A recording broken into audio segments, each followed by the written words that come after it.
Hello and welcome to 5-Year Club video number 221.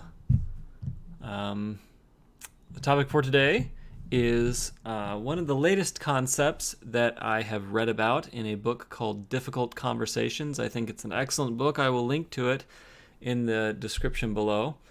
I'm just going to review a few things we've already talked about on the channel. The number one reason for divorce is money fights and money problems. So knowing how to fight well, I guess would be one way to say it. When you have money problems, when you have contentious discussions because of money problems, is a useful skill to keep good relationships. In addition to, family-related stuff, there are a lot of times when you have some kind of business relationship or business deal, and maybe that business deal didn't go well, and now you need to move on from the situation. Or, if you want a chance at keeping some business in the future, you need to figure out how to maybe not gracefully, but how to productively move forward in some really messed up situations. I mean, you could have employees that, committed crimes against your client. I'm not saying, this isn't anything related to my personal life, but I've just noticed, that a lot more weird, messed up stuff, unusual things have happened in my adulthood than I ever expected when I was a teenager. And I think that's just normal human psychology. We don't predict things like 9/11. We don't predict weird, bad things because they're unpleasant to think about. But they do come up in life.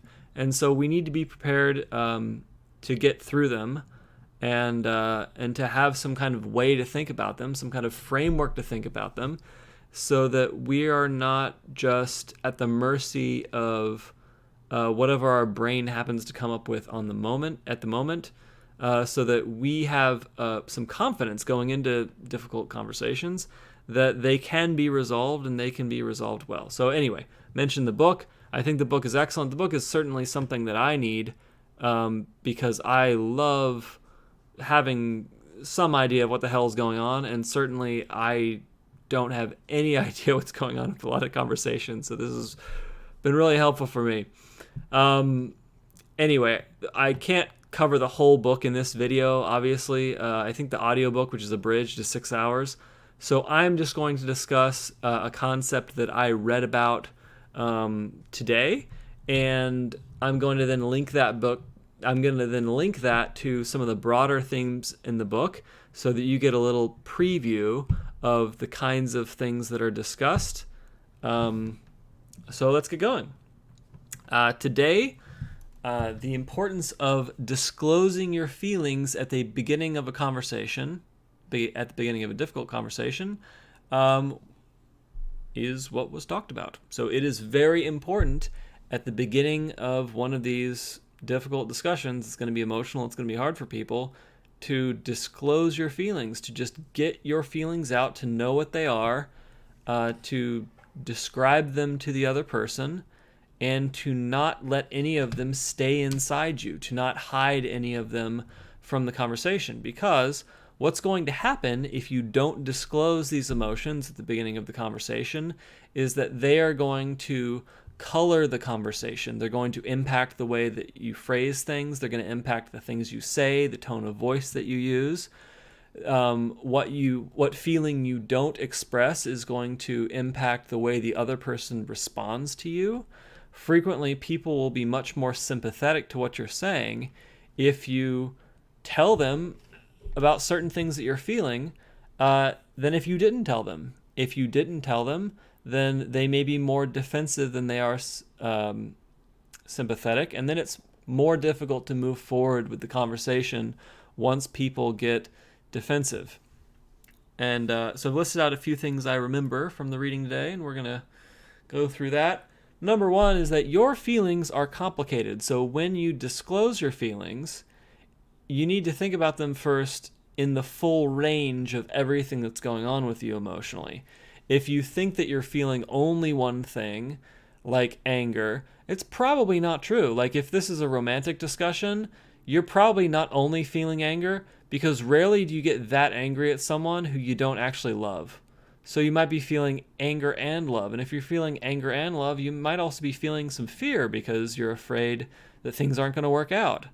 And so when you go to disclose what you're feeling about a situation, you need to bring all of those onto the table, not just one, so that the other person has a shot at seeing you as the multi-dimensional human that you are, and so that they can respond not just to emotions that might make them defensive, but also to emotions that they may appreciate and feel good about, like the fact that you love them.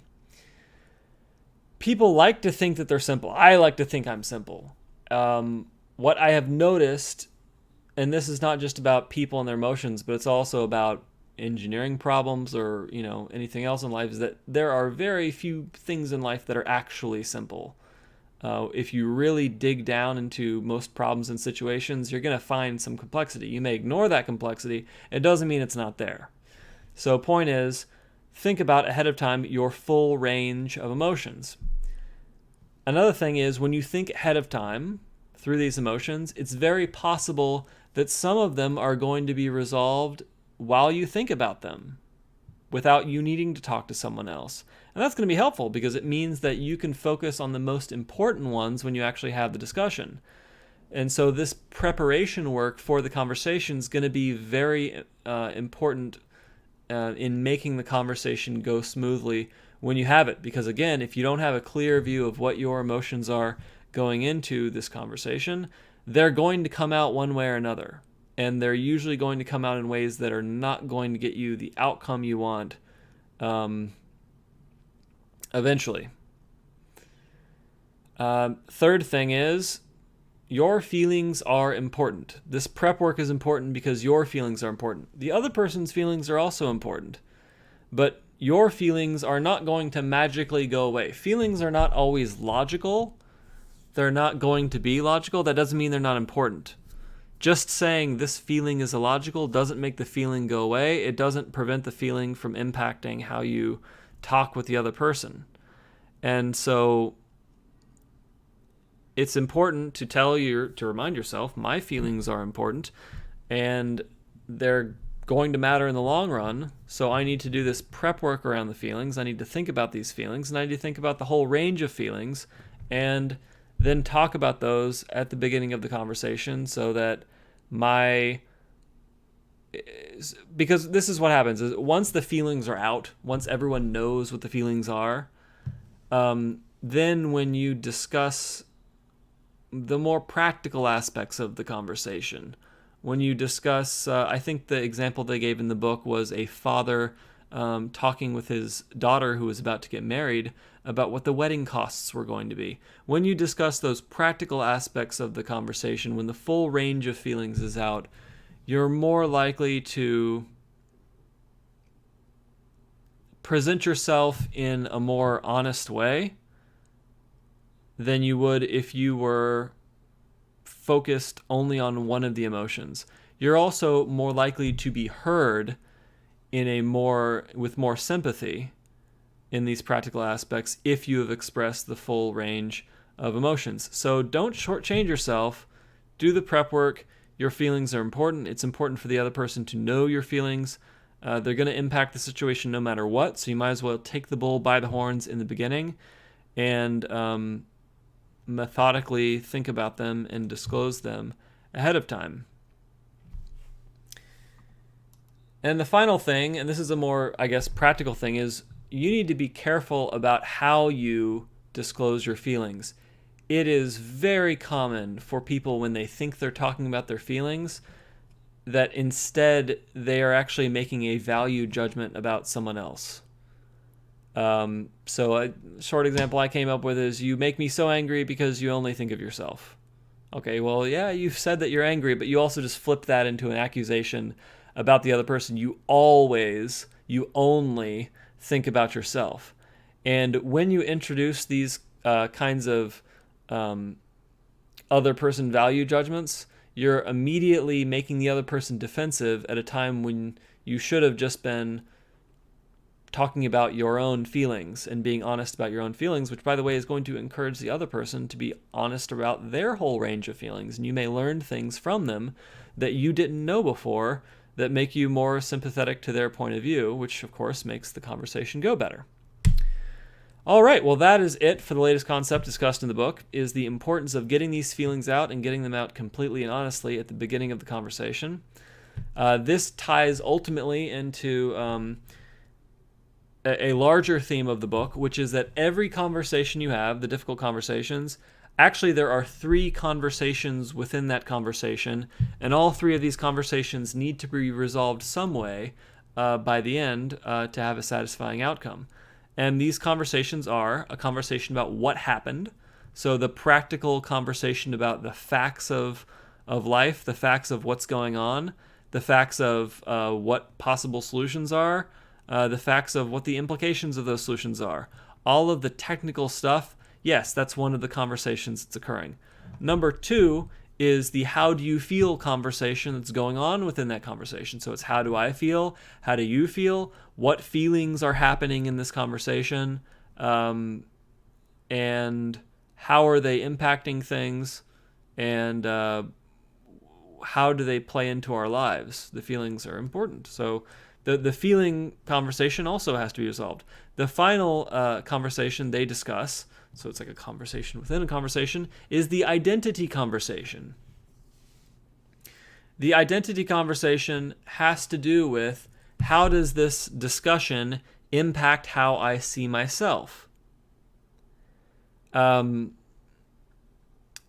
identity discussion is difficult often because how we see ourselves and how we identify may be at odds with something that has occurred. And our tendency when we have information that is against how we identify is to throw away the information. So for example, say you missed a mortgage payment and you think of yourself as a provider for the family. Well, you may have a natural inclination to blame missing that mortgage payment on something else, because it couldn't have been you, because you're a provider for the family, and you really don't want reality to clash with how you identify, because there's a lot of emotion and pride and happiness wrapped up in the identity. But obviously, if you are rejecting all the stuff in reality that is contradicting your identity, then eventually that becomes delusional. And if you're not adjusting to new information, then you can't react to it. If you can't accept new information, then you can't react to it. And if you can't react to new information, then obviously you can't change things. If you can't change things, then it's going to be difficult to be a provider. For example, a good provider for a family is going to have to change because reality changes. And so what this means is that, number 1, we need to understand the identities that are important to us when we go into these conversations so that we know the types of information that is likely to trigger a defensive reaction within us about that identity. And number 2, we have to be able to embrace identities that don't only contain perfect good information or perfect good things. We have to be able to embrace an identity that says that we are 99% reliable and allows for that 1% when things go wrong. Because truth is, in life, things are going to go wrong. And if you have an all or nothing concept of your identity and you've done 99 things right and that one thing comes along and you say, well, that one thing can't be true because if it was true, then I'd be an unreliable person. And that's not acceptable. Well, that doesn't mean that one last thing doesn't matter. It just means that you're ignoring it when you could be doing things to improve the situation. And you're ignoring it because it clashes with your identity, which you are not consciously recognizing and considering a factor in this difficult conversation. So, yeah, that is the final thing. So 3 parts to a difficult conversation. This is an overall theme of the book, and they go into detail about each of them. What happened? What are the feelings that are going on? And how does this impact people's identity? My identity, their identity. And if you are able to bring up these three things to yourself in a conversation and pay attention to them as the conversation unfolds, then you have a much better chance at least even addressing some of the big issues that for human beings impact whether these conversations resolve satisfactorily. That was a word. Yeah, sure. It's 11:26. Everything is a word at 11:26. All right, that is it for 5-Year Club video number 221. Holy moly. Hope you enjoyed it. Again, I will paste a link to this book in the description so that you can check it out too. And I hope you have a fabulous evening.